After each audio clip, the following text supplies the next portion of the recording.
Bienvenue, devant moi se trouve un Google Pixel 10a et aujourd'hui je vais vous montrer comment activer et configurer le mode Ne pas déranger.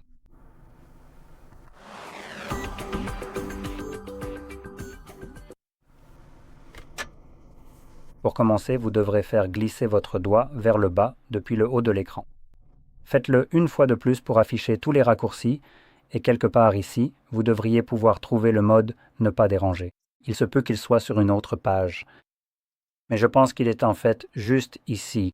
Oui, donc si vous cliquez sur les modes, cela vous montre deux modes différents. Nous avons le mode couché et le mode Ne pas déranger, et si vous cliquez simplement sur l'icône ici, cela ouvre, ou plutôt active, le dernier mode utilisé. Donc par exemple, si c'était le mode couché, je pense que cela aurait activé le mode couché à la place. Mais de toute façon, revenons ici. Nous allons maintenir le mode Ne pas déranger, ce qui va rapidement nous amener aux paramètres. Donc ici, évidemment, nous pourrons personnaliser ce mode. Et passons en revue certaines des options. Dans la section Personnes, vous pouvez sélectionner qui pourra vous envoyer des messages, et en fait, il y a plusieurs options que vous pouvez choisir en même temps. Pour les appels, il n'y a qu'une seule option à la fois, donc vous avez Favoris, Contact, Tout le monde ou Personne. Maintenant, pour les contacts, il y a une option supplémentaire juste ici en bas. Autoriser les appels répétés. Donc, si quelqu'un vous appelle 2 fois en l'espace de 15 minutes, vous serez notifié ou bien l'appel passera. Voyons si la même personne vous appelle une seconde fois dans les 15 minutes. Donc, je pense que cela va simplement permettre à l'appel de passer. Donc, c'est une bonne option en cas d'urgence et ce bouton spécifique ignorera tout ce que vous avez sélectionné ici. Maintenant, si on revient ici, on a aussi les applications. Ainsi, vous pouvez choisir quel type d'applications ne seront pas affectées par ce mode. Nous avons les alarmes et autres interruptions, ainsi qu'en bas, les paramètres d'affichage.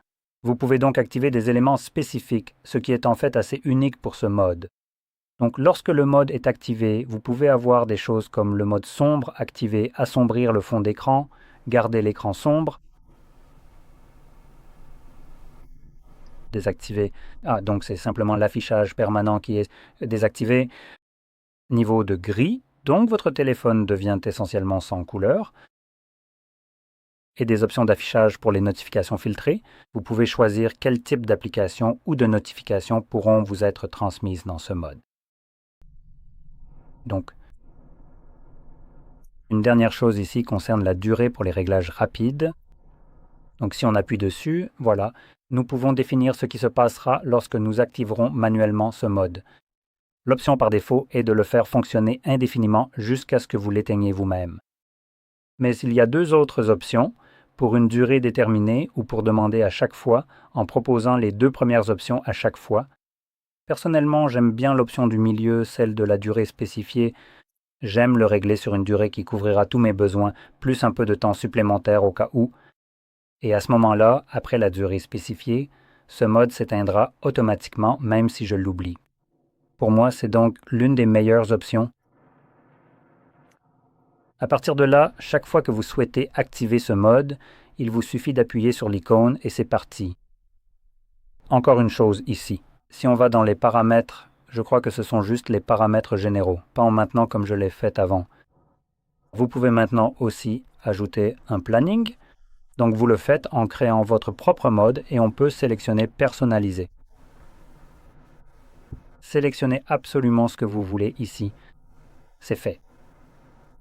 Et comme vous pouvez le voir, définissez un planning. Vous pouvez donc choisir le jour, en gros tout. Le jour, l'heure de début, l'heure de fin, le jour de la semaine. Et à partir de là, vous avez beaucoup de choses, presque tout ce que le mode Ne pas déranger avait déjà. C'est un mode Ne pas déranger, mais il est juste configuré d'une manière un peu plus étrange. Donc ici, vous pouvez avoir des options différentes de celles du mode Ne pas déranger classique, mais cela nécessite de l'activer manuellement. Ici, vous pouvez simplement l'avoir, le lancer automatiquement maintenant. Si vous prévoyez de faire cela, assurez-vous simplement que le bouton ici est bien activé et c'est tout. Désormais, le téléphone l'activera et le désactivera aux jours et heures spécifiés. Donc, une dernière chose à garder à l'esprit, c'est que si vous choisissez d'utiliser le mode de façon manuelle, il faudra penser à l'activer ou le désactiver vous-même. C'est plutôt comme ça. Donc pour cela, il suffit de trouver ce bouton, d'appuyer dessus à nouveau, et c'est bon. Je peux voir que le mode personnalisé est effectivement activé en ce moment, car il est dans la plage horaire définie. Je peux donc aussi le désactiver. Si je le souhaite, mais vous savez, demain il se réactivera tout seul de la même manière.